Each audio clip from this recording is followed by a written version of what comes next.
गुजरात में सैलाब से हालात बिगड़ते हुए नजर आ रहे हैं। जूनागढ़ और कच्छ में तेज बारिश की वजह से कच्छ रेलवे स्टेशन में पानी भर गया है। गांधीधाम में भी बारिश हो रही है और भारी बारिश की वजह से लोगों की जो आम जिंदगी है वो मुतासिर होती हुई नजर आ रही है। खासकर हम बात करें अगर गुजरात के कच्छ रेलवे स्टेशन की, तो रेलवे स्टेशन तालाब में तब्दील होता हुआ नजर आ रहा है, क्योंकि यहाँ पानी बहुत ज्यादा बारिश का भर चुका है। लोगों को रेलवे स्टेशन के अंदर कहीं बैठने के लिए जगह नहीं है।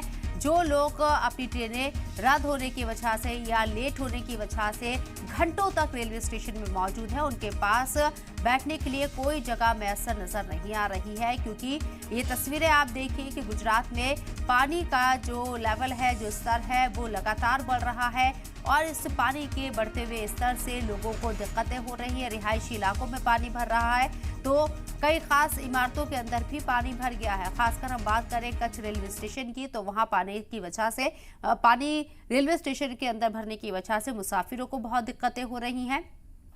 लगातार बारिश को लेकर जिस तरह की सूरत हाल गुजरात के अंदर नजर आ रही है, कई शहरों के अंदर ऑरेंज अलर्ट भी जारी किया गया है।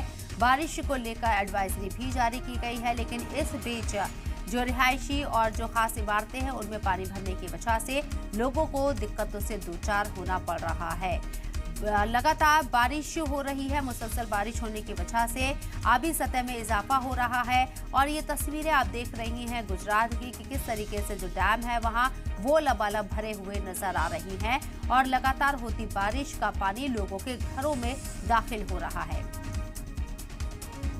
यहाँ तक कि गांधीधाम में भी बारिश का पानी जो है वो भर गया है और इससे लोगों की जिंदगी दरहम बरहम होती हुई नजर आ रही है।